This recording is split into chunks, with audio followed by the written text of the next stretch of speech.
오늘 하루도 평안하게 보내게 하신 하나님께 감사를 드리면서 주님의 말씀으로 나의 마음에 채웁니다.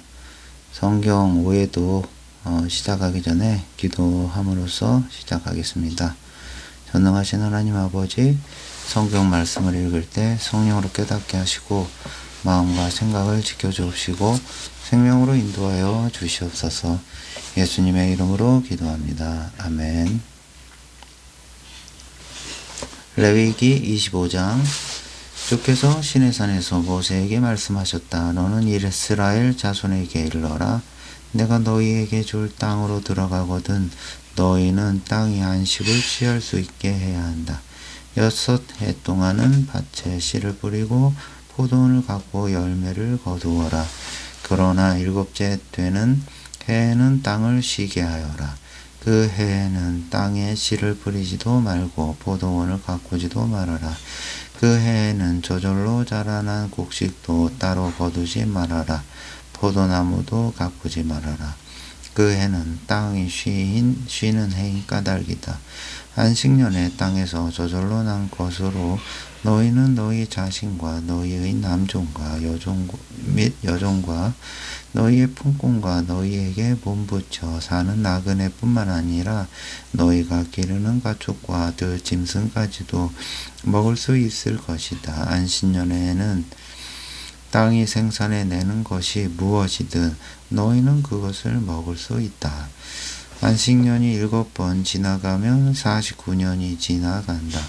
그 다음 해 7째 달 10일은 속죄이니 너희는 전국 방방곡곡에서 뿔나팔을 크게 불어 온 우리의 나팔 소리가 울려 퍼지게 하여라. 50년째 되는 해는 희년이니 너희는 그 땅에 사는 모든 주민들에게 해방을 선포하여라. 이 해는 너희들 각자가 자신이 물려받은 가문의 용토를 되찾고 또 종살이를 했던 자들도 모두 자기 가족에게로 돌아갈 수 있다. 50년째 되는 해는 너희에게 희년이니 이 한 해 동안에는 밭에 씨를 뿌리지 말고 저절로 자라난 곡식이나 포도송이도 거두어 들이지 말아라. 이 해는 희년이니 너희는 한 해를 거룩하게 지내야 한다. 희년 동안에 너희는 밭에서 저절로 난 것들만 먹을 수 있다. 희년은 모두가 각자 자기 자신의 본래 땅을 되찾는 해이다. 너희는 동족에게 땅을 사거나 팔 때 서로 부당한 이익을 취해서는 안 된다. 동족에게 땅을 살 때는 다음 희년까지 몇 해가 남았는지 계산하여 거기에 근거하여 사들여야 한다. 땅을 파는 사람도 희년이 돌아올 때까지 거두어 드릴 수 있는 소출의 양을 근거로 값을 매겨야 한다. 남아있는 횟수가 많으면 값을 더 많이 치르고 남아있는 횟수가 적으면 값을 적게 치러야 한다. 부당한 이익을 취하지 말아라. 너희는 하나님을 두려워할 줄 알아야 한다. 나는 너희의 주 하나님이다. 너희는 내가 세운 규례를 따르고 나의 법도를 잘 준수하여라. 그러면 그 땅에서 편히 쉴 수 있을 것이다. 땅은 열매를 낼 것이고 너희는 그 땅에서 배불리 먹으며 편안히 살 수 있을 것이다. 너희는 7째 해가 돌아오면 땅에 씨도 뿌리지 않고 거두지도 않을 텐데 무얼 먹고 살까 하고 걱정할지 모른다. 나는 그 땅이 6째 해를 맞이하게 되면 3년 동안 먹고도 남을 만큼 많이 수확하도록 그 땅 위에 복을 내려줄 것이다. 8째 해가 되어 너희가 땅에 씨를 뿌릴 때 너희는 묵은 곡식을 먹을 것이고 9째 해의 수확기까지도 그 곡식을 여전히 먹을 수 있게 될 것이다. 너희는 땅을 영구히 사고팔 수는 없다. 땅은 본디 나의 것이고 너희는 단지 내 땅에 몸붙여 사는 나그네일 뿐이기 때문이다.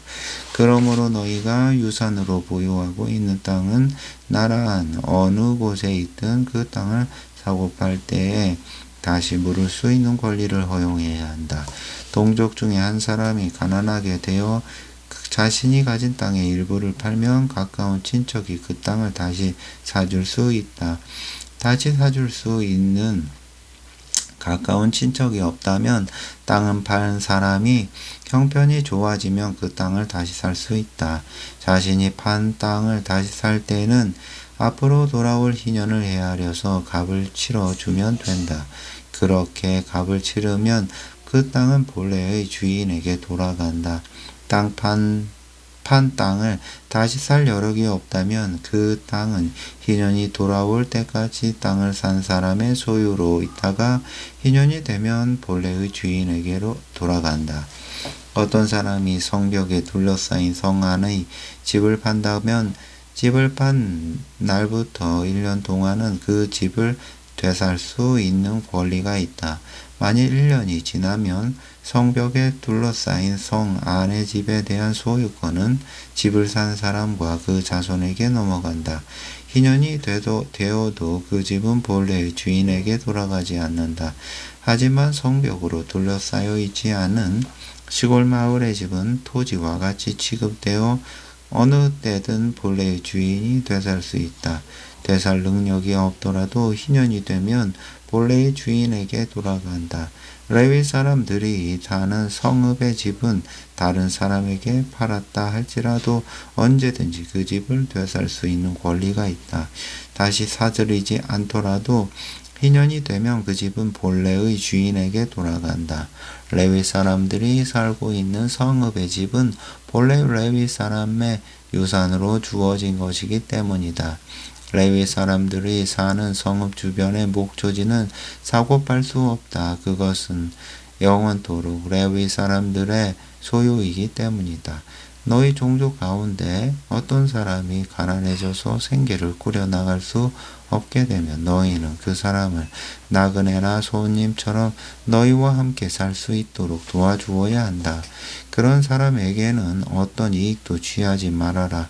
너희는 하나님 두려운 줄을 알아서 너희 이웃이 너희와 함께 살아갈 수 있게 해 주어야 한다.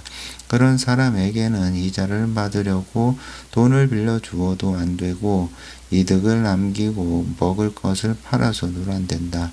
나는 너희를 이집트에서 데리고 나와 가나안 땅을 너희에게 준 너희의 주 하나님이다.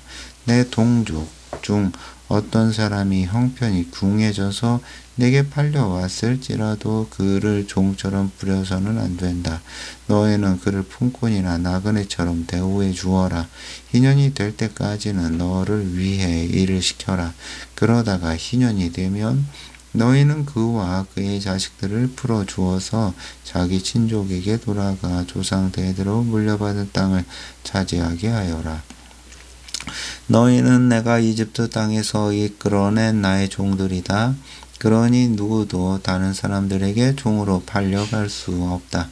너희는 하나님 두려운 줄을 알고 그런 사람들을 가혹하게 부리지 말아라. 너희에게 남종이나 여종이 필요하다면 너희는 주변 나라에게 종을 사들일 수 있다. 또는 너희 가운데서 몸붙여 사는 외국인들과 그들의 자식 중에서도 필요한 종을 사들일 수 있다. 그리고 너희는 그들을 너희 자손들에게 대물림해 줄 수도 있다. 그들은 너희가 종으로 부려도 된다. 하지만 너희 동족 이스라엘 백성을 혹독하게 대해서는 안 된다. 너희 가운데 몸붙여 살고 있는 외국인 중에 가산이 넉넉하게 된 사람이 있고 너희 동족 중 한 사람이 가난하게 되어 너희 가운데 살고 있는 외국인이나 혹은 그 외국인의 친족에게 팔려갔다면 종으로 자신을 팔았던 그 사람에게는 다시 자유의 몸이 될 권리가 있다. 따라서 그의 친척 중 한 명이 몸값을 지불하고 언제든지 찾아올 수 있다. 또 삼촌이나 사촌 혹은 어떤 피부치가 몸값을 지불하고 그에게 권리를 회복시켜 줄 수 있다. 뿐만 아니라 종으로 팔려간 그 사람의 형편이 넉넉해지면 그는 스스로 몸값을 지불하고 자유인이 될 수도 있다. 몸값은 그 해부터 희년까지 몇 해나 남았는지를 계산하여 정해져야 한다. 풀려나기 위해 지불해야 하는 몸값은 종으로 일한 횟수에 비례하여 계산되어야 한다. 희년까지 여러 해가 남아있다면 그 횟수에 따라 더 많이 주어야 한다. 희년까지 얼마 남지 않았다면 자신이 일한 품삯을 계산하여 몸값을 상대적으로 적게 내고 자유인이 될 수 있다. 주인은 그 사람을 해마다 고용된 품꾼처럼 대하여야 한다. 주인이라고 해서 그를 가혹하게 대해서는 안 된다. 이런 여러 방법으로도 그 사람이 몸값을 지불할 능력이 없다면 그럴지라도 희년이 되면 그와 그의 자식은 자유의 몸이 되게 해 주어야 한다. 이스라엘 백성은 나의 종으로서 나에게 속하기 때문이다. 그들은 내가 이집트에서 데리고 나온 나의 종들이다. 나는 너희의 주 하나님이다.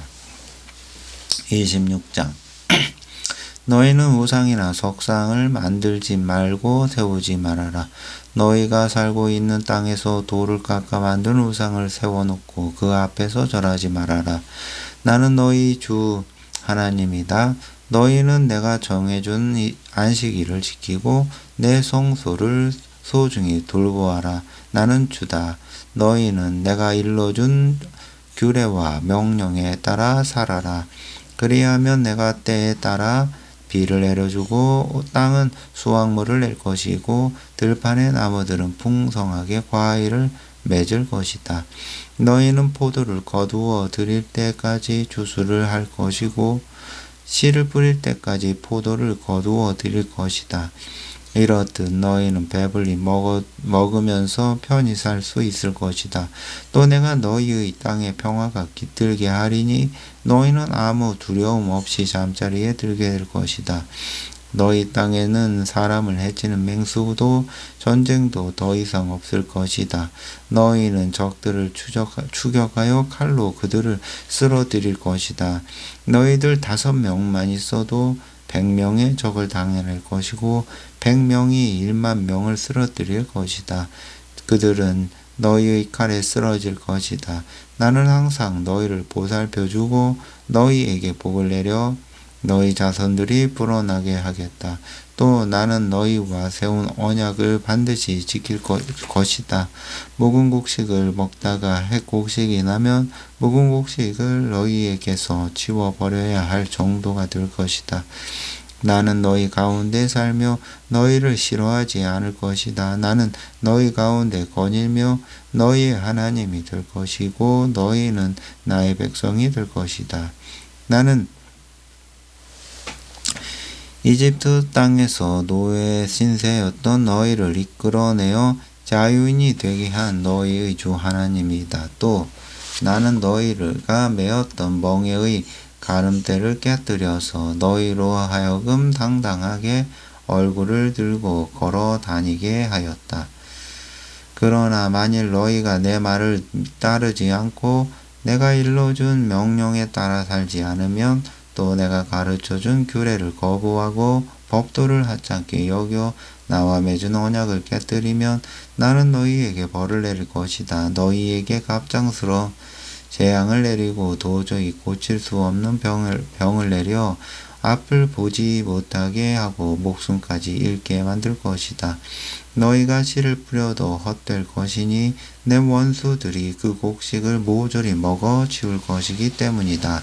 나는 너희에게서 얼굴을 돌려 원수들로 하여금 너희를 쳐부수게 할 것이다.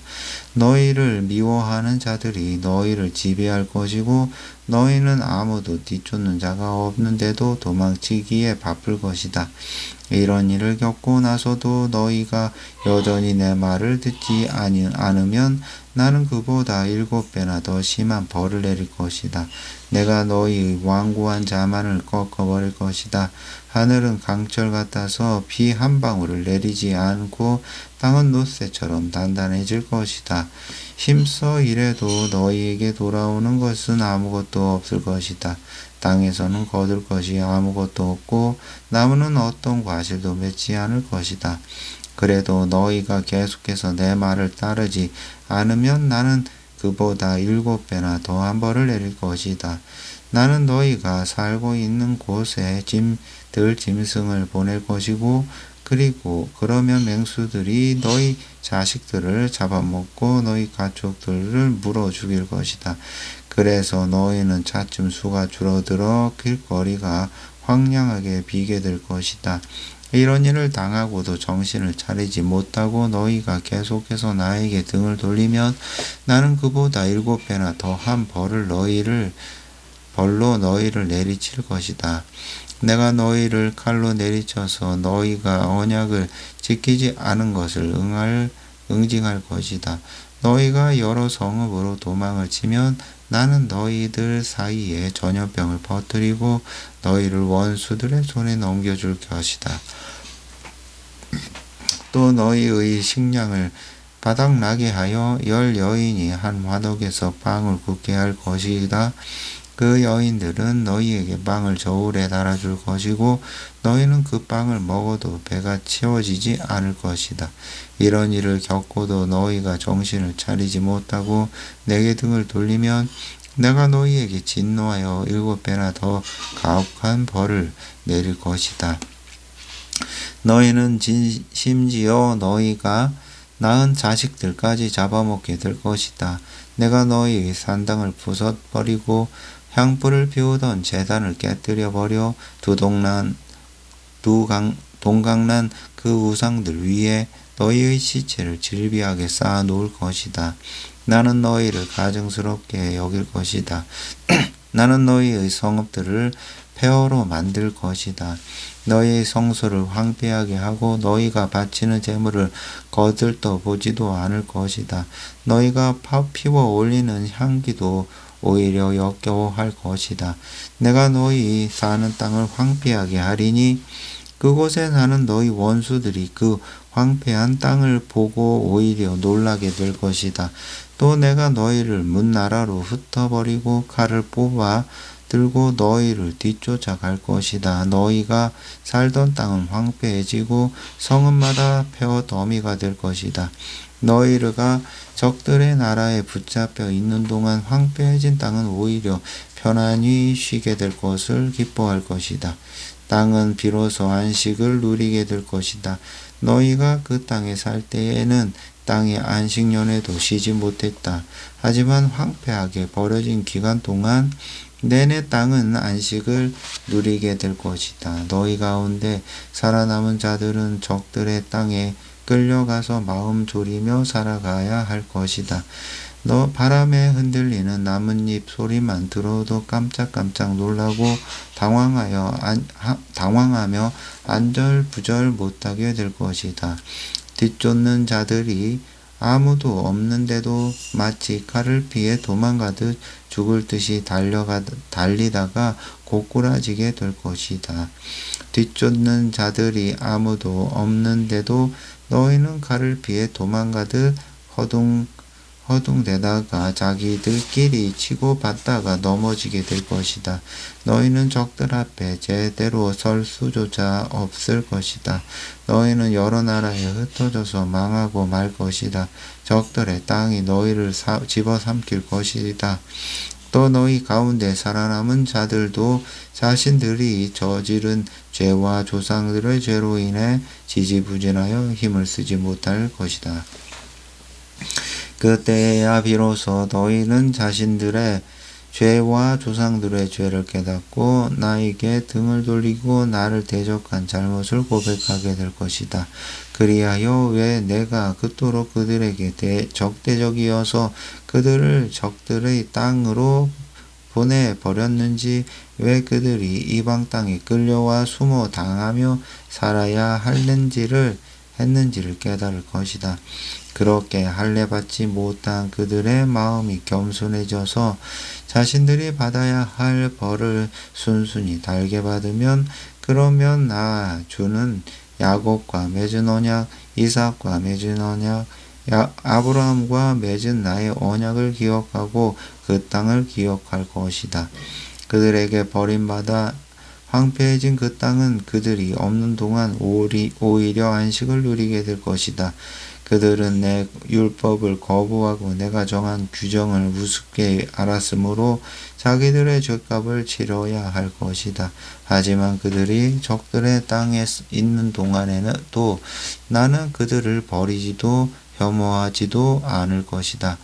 그들은 완전히 멸망시키지도 않겠다. 그래서 그들과 맺은 언약을 깨뜨리지 않겠다. 나는 그들의 주 하나님이기 때문이다. 나는 그들의 하나님이 되려고 문 민족들이 보는 앞에서 그들의 조상들의 이집트 땅에서 데리고 나왔다. 나는 그들의 조상과 맺은 언약을 잊지 않을 것이다. 나는 주다. 이상은 주께서 시내산에서 모세를 통하여 주님과 이스라엘 백성들 사이에 세우신 규정과 법도와 율례이다. 27장 주께서 모세에게 말씀하셨다. 너는 이스라엘 자손에게 일러라. 누구든지 사람을 바치기로 주께 맹세했다면 그 사람의 몸값을 다음과 같이 계산하여 바쳐야 한다. 20세부터 60세까지 남자의 값은 성소에서 사용하는 세겔로 은 50세겔, 여자의 값은 은 30세겔이다. 또 5세부터 20세까지 남자의 값은 은 20세겔, 여자의 값은 은 10세겔이다. 태어난 지 1개월부터 5세까지 남자아이의 값은 은 5세겔, 여자아이 값은 은 3세겔이다. 그리고 60세 이상 되는 남자의 값은 은 15세겔, 여자의 값은 은 10세겔이다. 자신을 바치겠다고 맹세한 사람이 너무 가난하여 그 값을 치를 수 없다면 제사장은 그 사람의 형편을 고려하여 몸값을 정해주어야 한다. 누구든지 주께 제물로 바치겠다고 맹세한 것이 짐승이라면 주께 바친 그 짐승은 모두 거룩하게 된다. 그 사람은 자신이 바치기로 한 것을 다른 것으로 바꿀 수 없다. 좋은 것을 나쁜 것으로 바꾸어도 안 되고 나쁜 것을 좋은 것으로 바꾸어도 안 된다. 다른 것과 바꾸면 둘 다 거룩하게 바친 것이 된다. 만일 바치겠다고 맹세한 것이 주께 제물로 받아들여질 수 없는 부정한 짐승이라면 그 짐승을 먼저 제사장에게 끌고 가서 보여야 하고 제사장은 질이 좋은지 나쁜지 판단하여 그 짐승의 값을 매겨야 한다. 제사장이 정한 값이 그 짐승의 값이 된다. 만일 짐승을 바친 사람이 다시 그 짐승을 사들이기를 바란다면 그는 그 짐승의 값의 5분의 1에 해당하는 값을 더 얹어 내야 한다. 누구든지 자기 집을 거룩한 예물로 주께 바칠 때는 제사장이 먼저 그 집값을 매겨야 한다. 제사장이 정하면 그것이 그대로 그 집값이 된다. 만일 집을 바친 사람이 자기 집을 도로 사들이려 한다면 그 사람은 그 집값의 5분의 1에 해당하는 값을 더 얹어 내야 한다. 그러면 그 집은 다시 그 사람의 것이 된다. 만일 밭을 거룩한 예물로 주께 바칠 때는 그 밭에 씨를 얼마나 뿌릴 수 있는가에 따라서 그 값을 매겨야 한다. 보리한 호멜의 씨를 뿌릴 수 있는 밭은 그 값이 은 50세겔이다.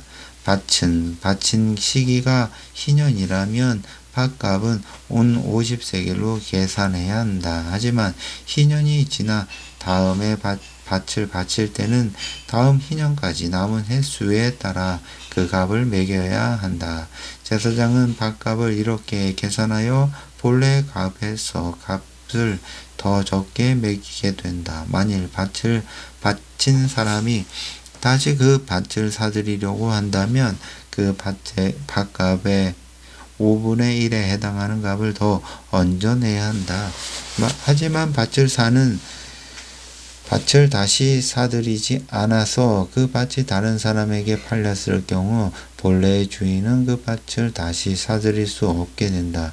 그 밭은 희년이 되어도 본래의 주인에게 돌아가지 않는다. 그것은 주께 바쳐진 거룩한 것이 되어 제사장의 목으로 돌려진다.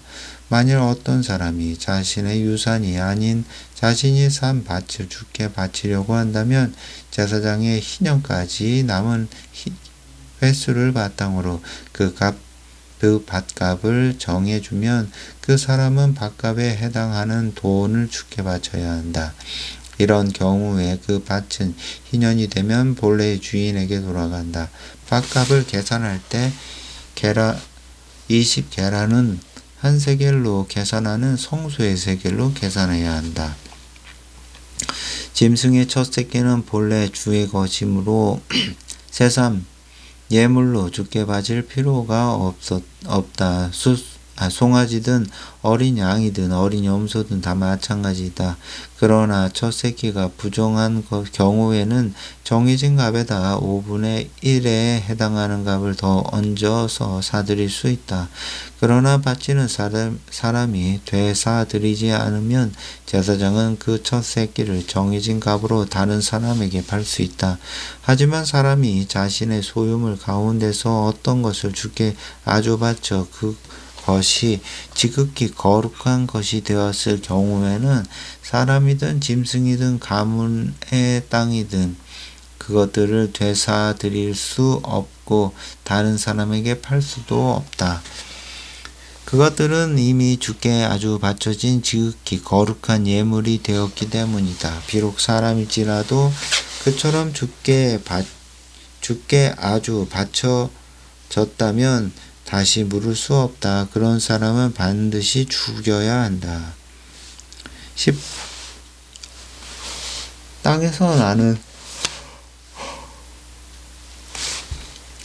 땅에서 나는 것은 곡식이든 과일이든 그것의 10분의 1은 주의 것으로 주께 바쳐야 하는 거룩한 것이다. 누구든지 자기가 바친 10분의 1을 다시 사들이려 한다면 그 값의 5분의 1에 해당하는 값을 더 얹어내야 한다. 소나 양도 10분의 1은 주의 것이다. 또 목자의 지팡이 아래로 짐승들을 통과하게 하여 10번째로 지나가는 짐승은 주의 것이다. 가축을 치는 주인은 좋은 것과 나쁜 것을 따로 골라내도 안 되고 바꾸어도 안 된다. 바꿀 경우에는 좋은 것이든 나쁜 것이든 다 주의 것이 되고 둘 다 거룩하게 되어 다시 물을 수 없다. 이렇게 주께서는 시내산에서 모세를 통하여 이스라엘 백성들에게 말씀하셨다. 민수기 1장. 이스라엘 백성이 이집트에서 나온 지 2년째 되는 해의 둘째 달 초하루 주님께서 시내 광야에서 있는 만남의 장막에서 모세에게 말씀하셨다. 너희는 이스라엘 자손의 인구를 조사하여라. 각 가문과 가족별로 남자들의 명단을 모두 작성하여라. 너는 아론과 함께 20세 이상 되는 남자들로 군에 복무할 수 있는 사람들을 조사하여라. 각 지파별로 한 사람씩 집안의 우두머리를 뽑아서 너희를 돕게 하여라. 너희를 도와줄 사람들의 명단은 다음과 같다. 르우벤 지파에서 스데울의 아들 엘리술, 시므온 지파에서는 수리사대의 아들 술루미엘, 유리 지파에서는 암미나답의 아들 나손, 이사갈 지파에서는 수월의 아들 느다니엘, 스불론 지파에서는 스헬론의 아들 엘리야, 에브라임 지파에서는 암미후의 아들 엘리사마, 므낫세 지파에서는 부다술의 아들 가말리엘, 11. 베냐민 지파에서는 기드오니의 아들 아위단, 단 지파에서는 암미사대의 아들 아히에셀, 아셀 지파에서는 오그란의 아들 바기엘, 갓 지파에서는 루엘의 아들 엘리아삼, 납달리 지파에서 지파에서는 에난의 아들 아히라이다. 이상 12사람은 조상 때부터 이어져 내려온 각 지파의 지도자들로 이스라엘 군대의 지휘관들이다. 모세와 아론은 이들의 도움을 받아 이집트에서 나온 지 2년째 되는 해 2월 초하루에 이스라엘 백성을 모두 소집했다. 20세 되는 이상 된 남자들의 이름을 각 가족과 가문별로 등록하게 했다. 모세는 주께서 명령하신 대로 시내 광야에서 이스라엘 백성의 수를 세웠다. 이스라엘의 맏아들 르우벤의 자손 가운데서 전쟁을 하러 나갈 수 있는 20세 이상 된 남자들의 이름을 각 가족과 가문별로 하나하나 등록시켰다. 르우벤 지파에서 등록된 숫자는 46,500명이었다. 시므온의 자손 가운데서 전쟁을 하러 나갈 수 있는 20세 이상 된 남자들의 이름을 각 가족과 가문별로 하나하나 등록시켰다.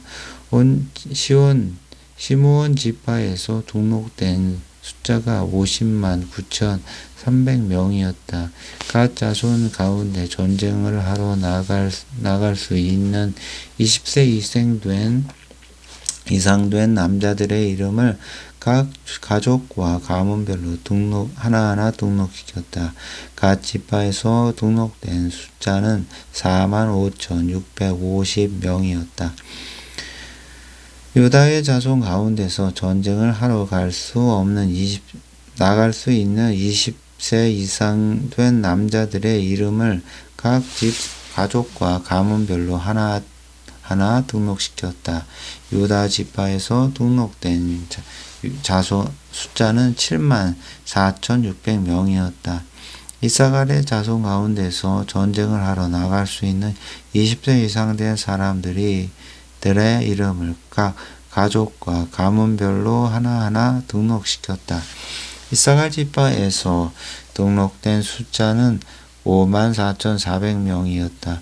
스불론의 자손 가운데서 전쟁을 하러 나갈 수 있는 20세 이상 된 남자들의 이름을 각 가족과 가문별로 하나하나 등록시켰다. 스불론 지파에서 등록된 숫자는 57,400명이었다.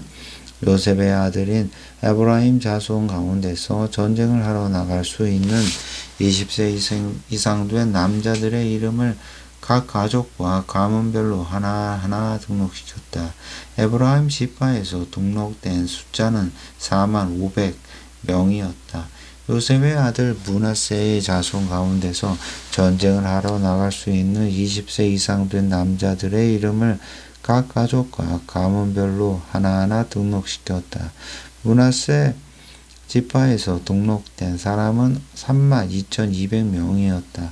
베냐민의 자손 가운데서 전쟁을 하러 나갈 수 있는 20세 이상 된 남자들의 이름은 각 가족과 가문별로 하나하나 등록시켰다. 베냐민 지파에서 등록된 숫자는 35,400명이었다. 단의 자손 가운데서 전쟁을 하러 나갈 수 있는 20세 이상 된 남자들의 이름을 각 가족과 가문별로 하나하나 등록시켰다. 단 지파에서 등록된 숫자는 62,700명이었다.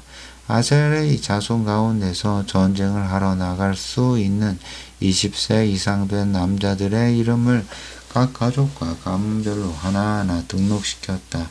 아셀 지파에서 등록된 숫자는 41,500명이었다.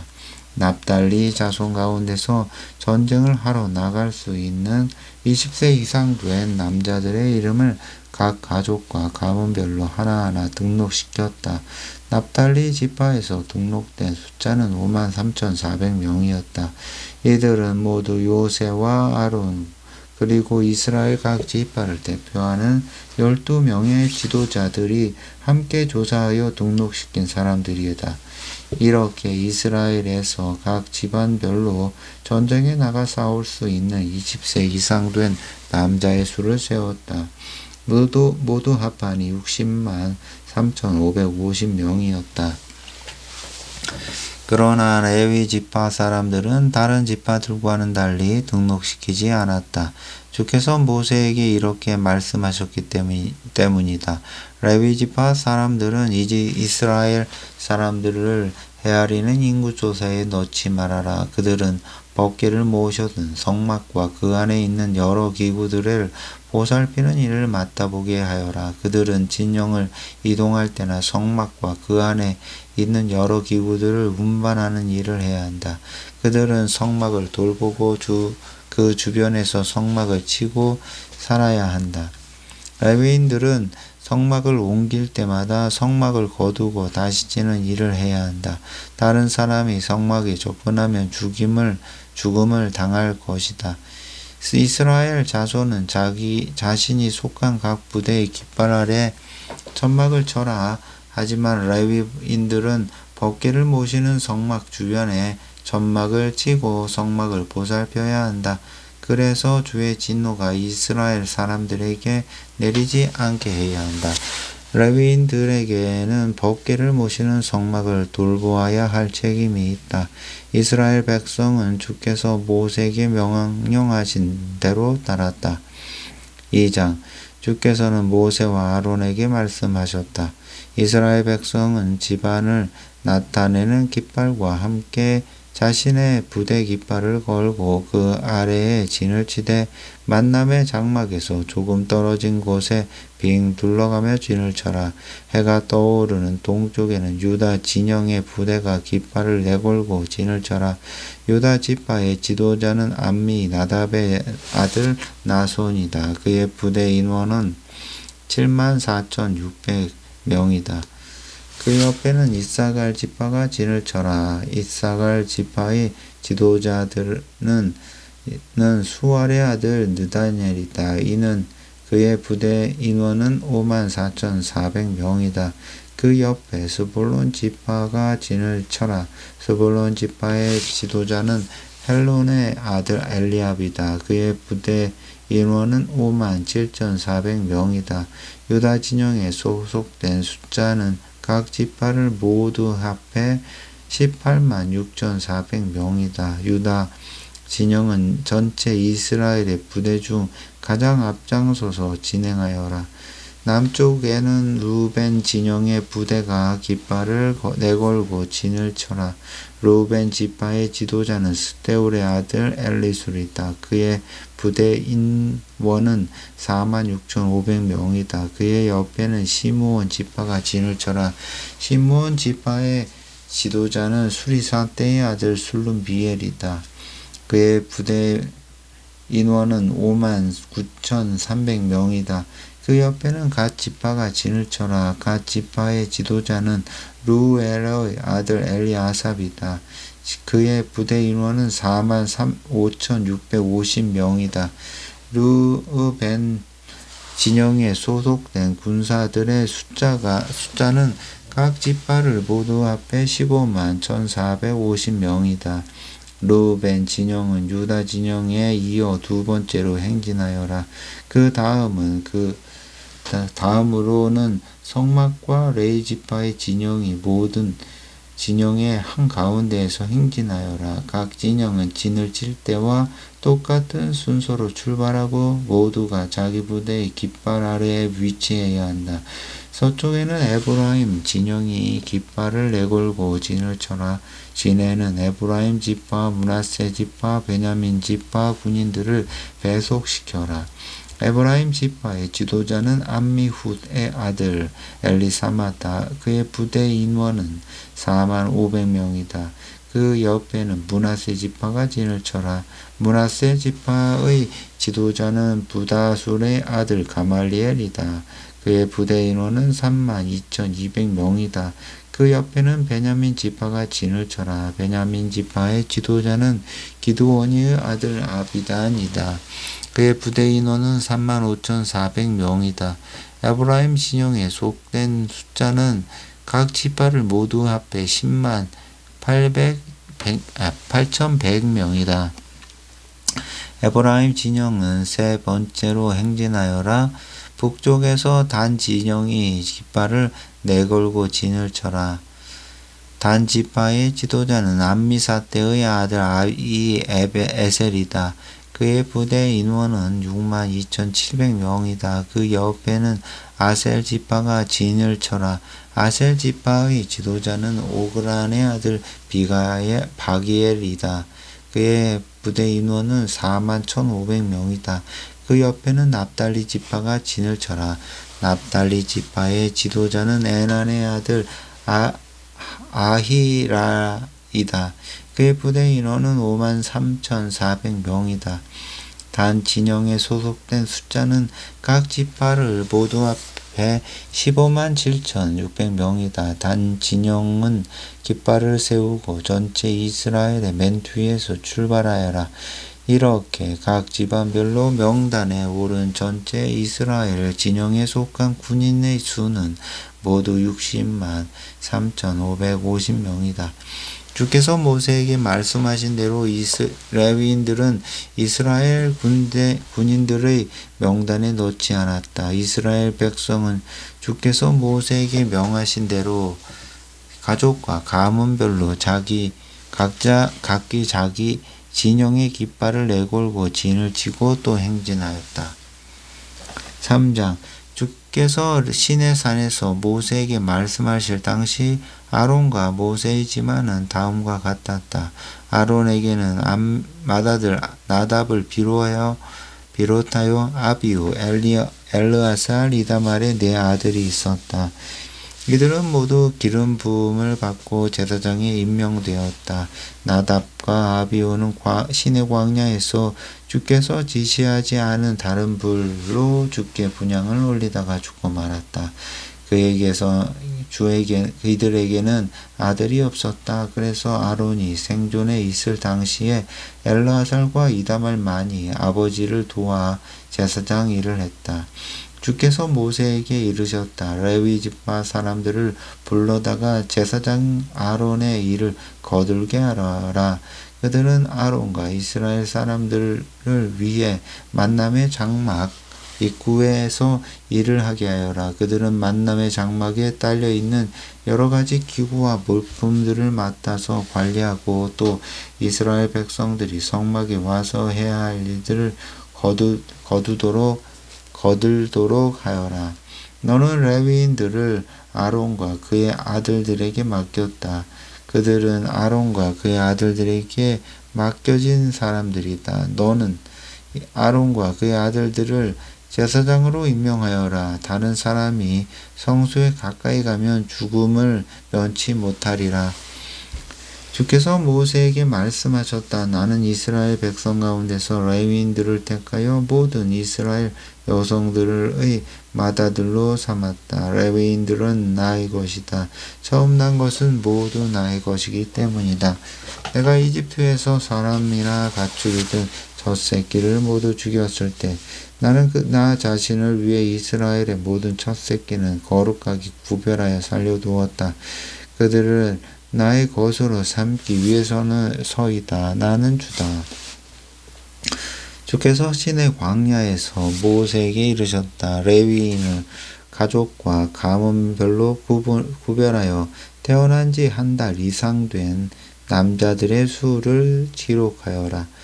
모세는 주께서 이르신 대로 레위 지파의 인구를 조사했다. 레위에게는 세 아들이 있었는데 게르손과 고핫과 무라리였다.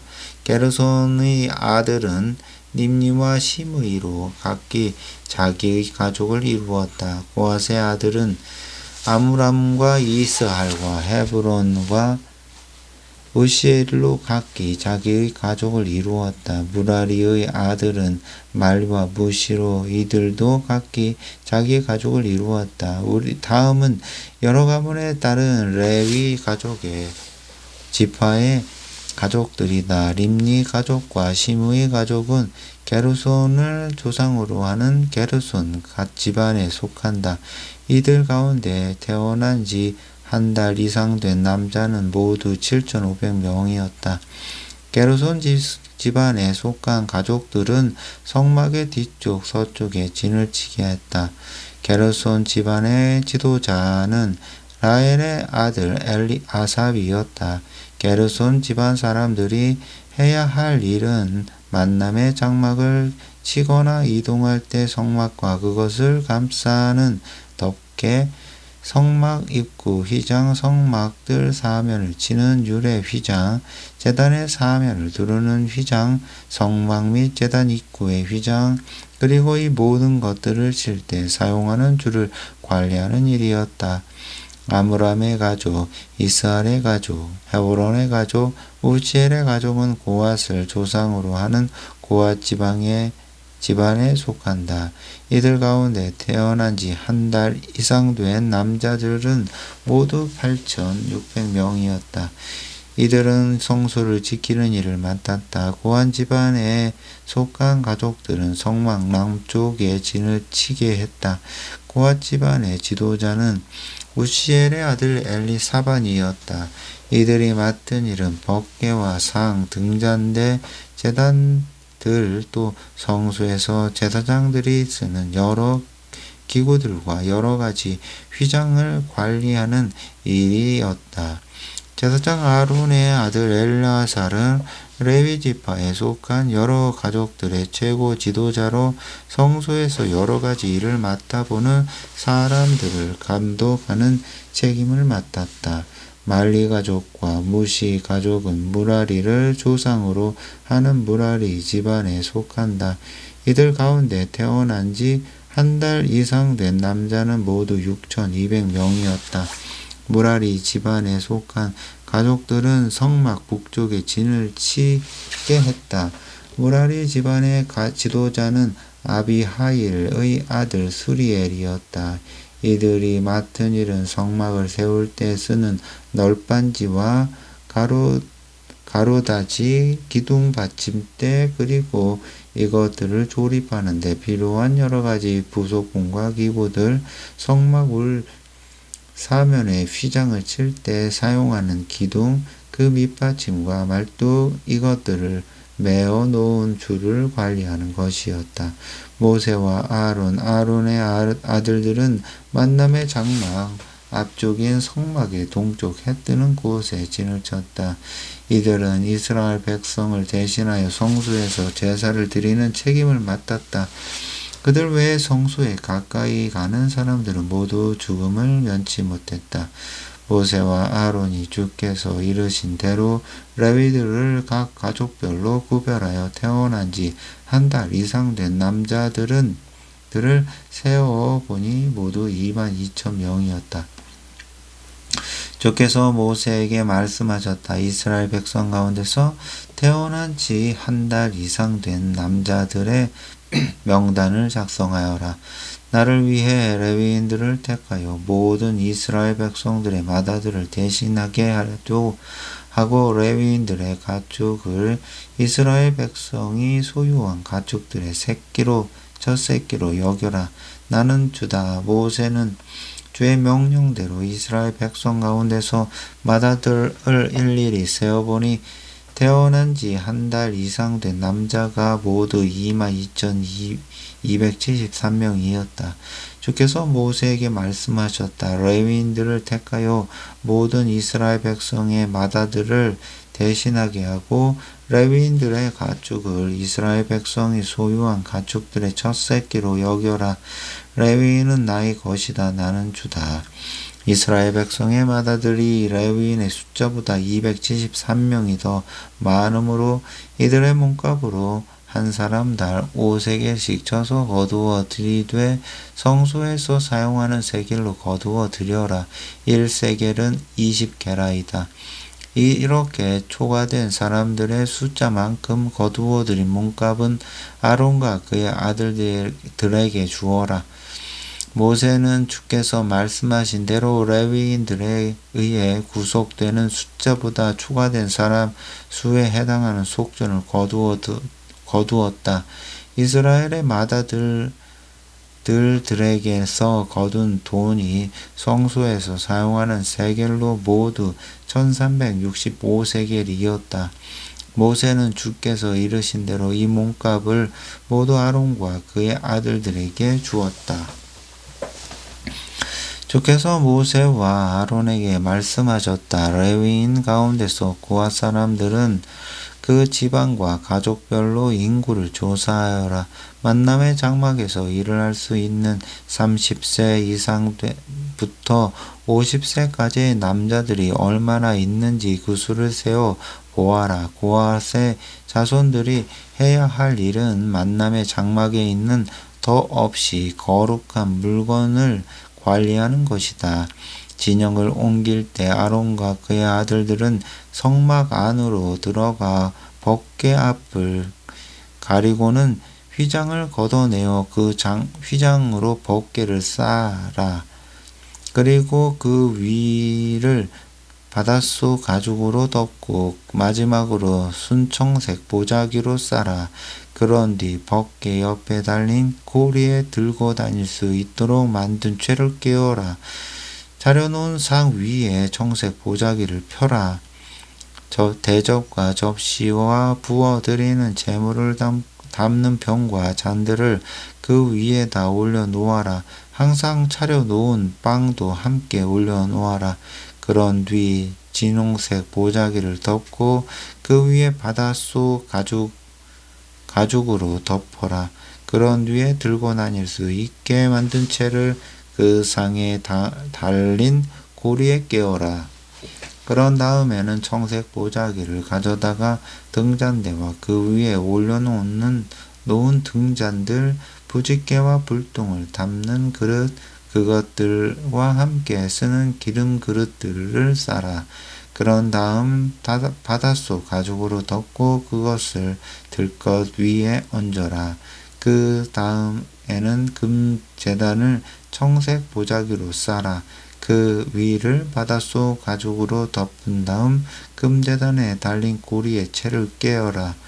성소에서 사용하는 여러 기구들을 청색 보자기로 싸고 그 위를 바닷속 가죽으로 덮은 다음 그것을 들것 위에 얹어라. 제단 위에 남아있는 재는 퍼담아서 버리고 제단 위에 자주색 보자기를 펴라. 제단에서 사용하는 여러 기구들, 곧 불 옮기는 기릇, 갈고리, 부삽, 대야를 그 위에 올려 놓고 바닷속 가죽으로 덮은 다음 들고 다닐 수 있게 만든 채를 제단에 달려있는 고리에 꿰어라. 아론과 그의 아들들은 진영을 옮길 때마다 이렇게 성막 안에 있는 모든 기구들을 싸고 고앗의 자손들은 그것들을 운반해야 한다. 고앗의 자손들은 이 거룩한 물건들을 만져서는 안 된다. 만일 만졌다가는 죽음을 면치 못할 것이다. 이상이 만남의 장막에 있는 것을 옮길 때 고앗의 자손들이 해야 할 일이다. 제사장 아론의 아들 엘라살은 성막 전체와 등잔을 밝힐 기름, 분향할 향품, 곡식잼을 거룩하게 구별하는 데 사용하는 그 밖에 성막에서 사용하는 여러 기구들을 맡아서 관리해야 한다. 주께서 모세와 아론에게 말씀하셨다. 너희는 레위인 가운데서 고앗 자손들이 대가 끊어지지 않게 하여라. 그들은 거룩한 물건들을 만졌다가 자칫 목숨을 잃기 쉽다. 그러니 아론과 그의 아들들은 그들과 함께 성소로 들어가서 각자가 해야 할 일과 옮겨야 할 짐을 일일이 할당해 주어라. 고앗의 자손들이 잠시라도 거룩한 물건을 들여다보았다가는 죽음을 면치 못할 것이다. 주께서 모세에게 말씀하셨다. 게르손의 자손들도 그 가족과 가문별로 인구를 조사하여라. 만남의 장막으로 일할 수 있는 30세 이상부터 50세까지의 남자가 얼마나 있는지 그 수를 세어보아라.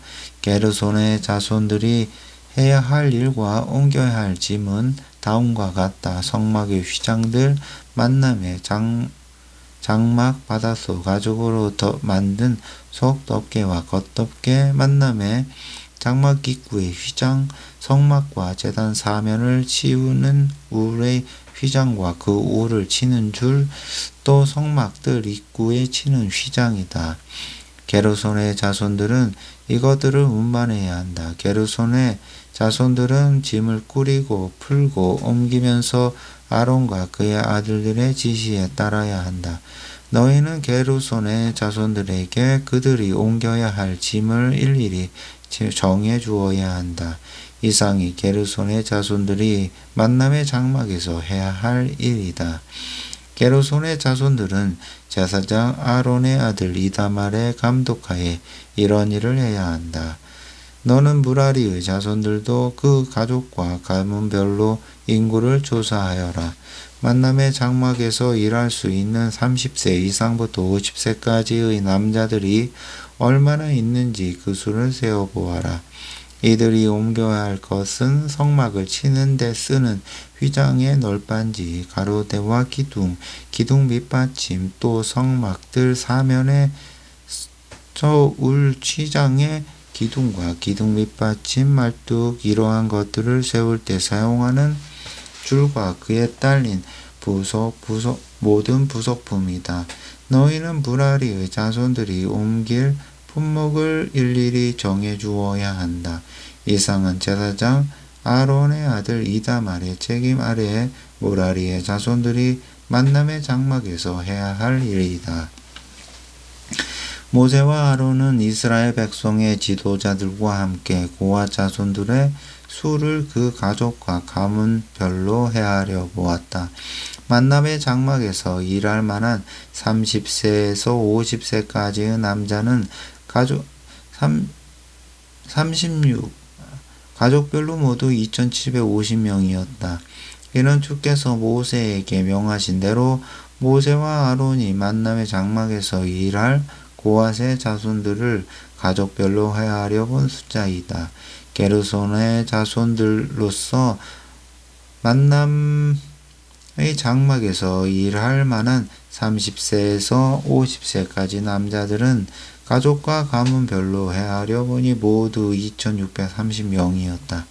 이렇게 모세와 아론은 주께서 모세에게 명하신 대로 가족과 가문별로 게르손 자손을 모두 헤아렸다. 무라리의 자손들로서 만남의 장막에서 일할 만한 30세에서 50세까지의 남자는 가족과 가문별로 헤아려 보니 모두 3200명이었다. 모세와 아론은 주께서 모세에게 명령하신 대로 무라리 자손의 수를 모두 헤아렸다. 모세와 아론은 이스라엘 백성의 지도자들과 함께 레위인들의 수를 가족과 가문별로 모두 헤아렸다. 만남의 장막에서 일할 만한 30세에서 50세까지의 남자는 모두 8580명이었다. 주께서 모세를 통하여 명령하신 대로 각자가 맡아야 할 일과 옮겨야 할 짐이 할당되었다. 이리하여 주께서 모세에게 명하신 대로 이스라엘 백성들이 모두 등록되었다. 5장 주께서 모세에게 말씀하셨다. 너는 이스라엘 백성들에게 명하여 악성 피부병 환자와 몸에서 피나 고름이 흘러나오는 사람, 시체를 만져서 부정탄 사람은 진영에서 내보내게 하여라. 남자든 여자든 모두 진영 밖으로 내보내어 내가 너희와 함께 살고 있는 이 진영을 더럽히는 일이 없도록 하여라. 이스라엘 백성은 주께서 모세에게 지시하신 대로 부정한 사람들을 진영에서 모두 내보냈다. 주께서 모세에게 말씀하셨다. 이스라엘 백성에게 일러라. 남자든 여자든 주의 뜻을 거슬러 다른 사람에게 잘못한 일이 있는 자는 자기가 저지른 잘못을 자백하고 자신이 끼친 손해에게 5분의 1을 더 얹어서 갚아주게 하여라. 잘못에 대한 배상을 받을 만한 가까운 친척이 없는 경우 그 배상액을 주께 바쳐야 하고 그것은 제사장의 몫이 된다. 속죄를 위해 함께 바쳐야 하는 순양 한 마리도 제사장의 몫이다. 이스라엘 백성이 가져오는 거룩한 예물들은 모두 제사장의 몫이다. 각자가 가져온 거룩한 예물은 사람 자신의 것이지만 이렇게 각 사람이 특별히 구별하여 바치는 제물은 무엇이든지 제사장의 목이 된다. 주께서 모세에게 말씀하셨다. 이스라엘 백성에게 일러라. 한 남자의 아내가 잘못된 행실로 자기 남편에게 충실하지 않고 외간 남자와 잠자리를 가졌는데도 남편에게 그 일을 숨기고 다른 사람의 눈에 띄지도 않아서 그녀의 부정이 탄로 되지 않았을 경우에는 남편이 아내의 부정을 의심하거나 혹은 아내가 부정한 짓을 하지 않았는데도 남편이 질투하여 의심한다면 그는 자기 아내를 데리고 제사장에게 가야 한다. 그는 아내의 목으로 보리자루 10분의 1 에바를 애물로 가져가야 하며 이 애물에는 기름을 붓거나 향을 얹으면 안 된다. 이 애물은 죄를 밝히기 위해 드리는 것이기 때문이다. 제사장은 여인을 데려오게 하여 주 앞에 세운다. 그런 다음에 질그릇을 가져다가 그 안에 거룩한 물을 붓고 성막 바닥에 있는 먼지를 긁어 모아서 그 물에 탄다. 제사장은 여인을 주 앞에 세우고 여인의 머리를 풀어내리게 한 다음 손에는 죄를 밝혀주는 예물, 질투심 때문에 바치는 곡식 예물을 들고 있게 한다. 제사장은 저주를 가져오는 스디슨 물이 담긴 질그릇을 들고 여인에게 맹세를 시킨 다음 말한다. 그대는 외간 남자와 잠자리를 같이 한 적이 있는가?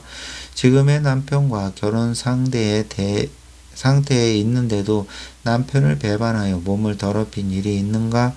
그런 일이 없다면 저주를 가져오는 이 스디스 물이 너에게 아무 해도 끼치지 않을 것이다. 그러나 내가 남편을 버젓이 두고도 외간 남자와 잠자리를 가져 몸을 더럽힌 적이 있다면 이때 제사장은 그 여인에게 저주를 받아도 좋다는 맹세를 하게 한다. 주께서는 너의 하체를 못쓰게 만들고 배를 퉁퉁 붓게 하셔서 내 백성들로 하여금 너를 저주하고 비난하시게 하실 것이다. 저주를 가져오는 이 스디스 물이 내 몸에 들어가서 내 배를 퉁퉁 붓게 만들고 내 하체를 못쓰게 만들 것이다. 제사장이 이렇게 맹세를 시키면 여인은 아멘 그렇게 되소서라고 대답한다. 제사장은 이런 저주의 말을 두루마리에 써서 스디스 물에 담갔다가 꺼낸다. 그런 다음 저주를 가져오는 물을 여인에게 마시게 한다. 물이 여인의 뱃속으로 들어가면 여인은 고통을 겪게 된다. 제사장은 여인에게 물을 마시게 하기 전에 먼저 여인이 들고 있는 예물을 건네받아 주 앞에서 흔든 다음 주께 바친다. 그리고는 예물을 바친다는 표시로 곡식을 한 움큼 뭉켜내어 제단 위에서 불에 태운다. 그렇게 한 다음 여인에게 물을 마시게 한다. 여인이 남편을 두고도 외간 남자와 잠자리를 가져 몸을 더럽혔다면 여인은 쓰라린 고통과 함께 배가 부풀어 오를 것이고 하체를 못쓰게 될 것이다. 그리하여 그 여인은 백성들에게 저주를 받게 될 것이다. 그러나 여인이 제 몸을 더럽힌 일이 없어서 부정을 저지르지 않았다면 그 여인은 어떤 해도 받지 않을 것이며 아이를 가질 수 있을 것이다. 이 법은 남편을 버젓이 두고도 아내가 외간 남자와 잠자리를 가져 몸을 더럽혔을 경우와 아내가 남편에게 의심받을 만한 행동을 했을 때 적용된다. 남편이 아내를 주 앞에 데리고 가면 제사장은 이 법에 따라 여인을 다루어야 한다. 남편이 자기 아내에 대해서 이렇게 행하여도 남편에게는 잘못이 없다. 그러나 만일 아내에게 죄가 있다면 그녀는 죄의 대가를 마땅히 받게 될 것이다.